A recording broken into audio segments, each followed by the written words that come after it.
Au Cameroun, on s'est rendu compte que les films qui ont marché en salle ou qui ont été consommés étaient des films qui avaient une très bonne communication autour. Ça veut dire qu'en principe, ce n'est pas que la population locale refuse de consommer nos produits. C'est parce que cette population n'est pas au courant de ce qui se passe. Je vais prendre le cas du film de Joséphine Danou. Lorsque Joséphine Danou a sorti son film Paris à tout prix, il y a eu des bandes d'annonces qui sont passées à la télévision nationale. Et puisque la télévision nationale couvre l'étendue du territoire, au moment où on diffusait le film, les salles étaient archi pleines. Je vais prendre l'exemple des films de Thierry Tamac. Regardez la communication que Thierry Tamac fait autour de ces films. Parfois, il ira même voir Vision 4. Il dit à Vision 4, fais uniquement la publicité du film et après tu diffuses le film gratuitement. Et les gens iront voir. Voilà des gens qui ont rempli les salles juste parce qu'ils ont fait la promotion de leur film. Donc, il y a cette partie-là qu'il faut prendre en compte. Par contre, ces gens que je vous dis, Thierry Tamac, il fait des films à petit budget. Mais on a des cinéastes dans ce pays qui ont fait des films à des centaines de millions. Mais ces films ne sont pas connus par les Camerounais. Pourquoi? Comme je disais, parce qu'en réalité, on a financé des producteurs. Et comme on a financé des producteurs, eux, ils ont dit que la distribution n'est pas leur tâche. Et comme ils ont fini de produire le film, c'est fini, le travail est fini. Donc, aussi, il y a la question des contenus des films que nous produisons. Moi, je suis de ceux, et je défendrai toujours cette idée. Moi, j'ai toujours dit, peut-être à l'époque, Sembène Ousmane avait raison, mais j'ai toujours dit qu'aujourd'hui, la théorie de Sembène Ousmane est obsolète. Cette théorie est obsolète.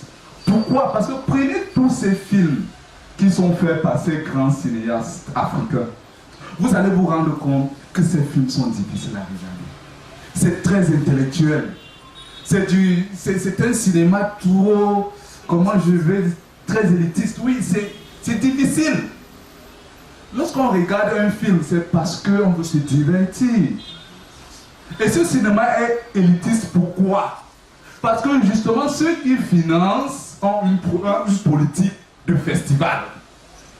Ça veut dire qu'on fait les films pour être primés dans les festivals. Non pas pour que le film soit vu en salle. C'est ça l'objectif premier de la plupart de nos cinéastes africains francophones. Et ça pose un problème.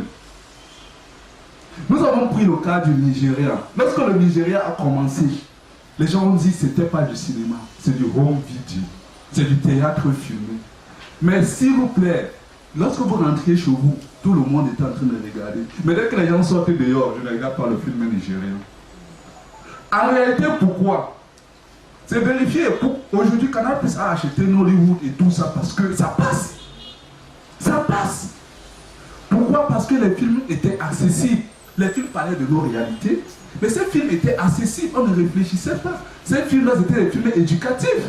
Moi, je me rappelle quand j'étais en première, et que ces films passaient à la télé à 20h, parce qu'à l'époque, j'étais à Bamenda, et il y avait une chaîne qu'on appelait Afrique... non, pas... Magic Africa. Il y avait une chaîne comme ça, voilà. Voilà. Et à 20h, généralement, ça passait à 20h. Et mes parents vont m'appeler, ils m'ont dit non, il faut venir regarder. C'est-à-dire, c'était le moment culte de la famille, où tout le monde était assis, et le parent profitait de cet instant-là pour nous éduquer. Nous étions en première, on était à l'âge de pubère, et donc il y avait beaucoup de choses qu'on devait passer par les films pour nous éduquer. Donc des gens regardaient ces films-là.